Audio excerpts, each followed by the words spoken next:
आप देख रहे हैं समाचार टाइम 24 और मैं हूं आपके साथ दीप्ति अग्निहोत्री। आपका स्वागत है हमारे खास प्रोग्राम यूपी स्पेशल में। भारतीय जनता पार्टी की परिवर्तन यात्रा में सांसद विनय कटियार ने यूपी की दशा सुधारने के लिए विकास की दिशा में चलने का आह्वान किया। रानी झांसी की वीर भूमि से चलकर परिवर्तन यात्रा 26वें दिन हाथरस पहुंची। कटियार ने कहा, अयोध्या के अंदर जन्मभूमि पर राम का मंदिर बने, यह हमारा संकल्प है। कोई भी सरकार या आए या जाए, अयोध्या के अंदर राम का मंदिर बनकर रहेगा और कोई समझौता नहीं होगा।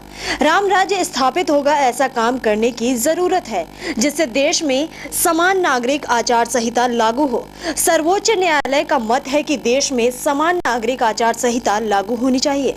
कटियार ने कहा कि भाषा के नाम पर हमारी भाषा उर्दू हो या हिंदी हो, विभाजन नहीं होगा।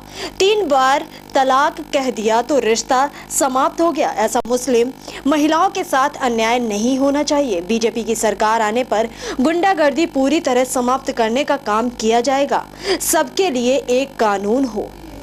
सांसद विनय कटियार ने एसपी पर हमला बोलते हुए कहा कि प्रदेश में जनता का उत्पीड़न हो रहा है, इससे राहत मिलनी चाहिए। कल्याण सिंह सरकार ने प्रदेश में सबको न्याय व सब जगह विकास की गंगा बहाई थी। जब बीजेपी का शासन चल रहा था तब विकास का काम तेजी से हो रहा था।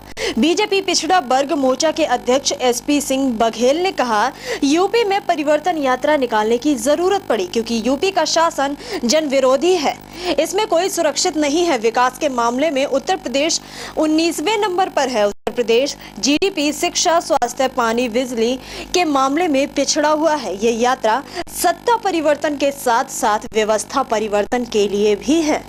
शुक्रवार को पार्टी मुख्यालय में सुरजेवाला ने नोटबंदी के फैसले को तुगलकी फरमान करार देते हुए आरोप लगाया कि आम जनता को जो परेशानी हो रही है उससे पहले ही प्रधानमंत्री नरेंद्र मोदी ने अपने चहेतों व संघ के काले धन को सफेद करने का भरपूर मौका दिया हुआ था। नोटबंदी का देश का सबसे बड़ा घोटाला बताते हुए उन्होंने 6 कारण भी गिनाए। कहा कि ओडिशा और बिहार सहित अनेक प्रदेशों में नोटबंदी से पहले काला धन सफेद करने को भाजपा अध्यक्ष अमित शाह ने लाखों करोड़ रुपए ठिकाने लगाने के लिए जमीनों की खरीद फरोख्त की। उन्होंने इससे जुड़े दस्तावेज प्रस्तुत करते हुए आरोप लगाया कि प्रधानमंत्री अपने विधायकों व सांसदों से बैंक खातों का विवरण मांगने का नाटक कर रहे हैं। उनमें जरा भी ईमानदारी है तो भाजपा व आरएसएस के गत 1 वर्ष के बैंक खातों में व जमीनों की खरीद फरोख्त का ब्यौरा सार्वजनिक करें। सुरजेवाला ने मोदी शासनकाल में विदेशों में 30 लाख करोड़ रुपए डॉलर के जरिए चले जाने का आरोप लगाया। उनका कहना था कि अपने मित्रों की मदद करने के लिए मोदी सरकार द्वारा नियमों में बदलाव किया गया। सुरजेवाला ने दावा किया कि नोटबंदी के बाद नियमों को गत 21 दिनों में 105 बार बदला गया। फैसले से परेशान 80 लोगों की दुखद मौत हुई। उन्होंने सवाल किया, सरकार को यह बताना होगा कि असली चोर कौन है और किसके पास काला धन है। बैंकों के बाहर लाइन में लगे करोड़ों लोगों को चोर सिद्ध करने की सरकारी कोशिश बर्दाश्त न होगी। आम आदमी अपनी खून पसीने की कमाई रुपया पाने के लिए तरस रहा है। मोदी को अदूरदर्शी व गरीबों किसानों की परेशान कर देने वाले फैसले के लिए देश से माफी मांगनी चाहिए।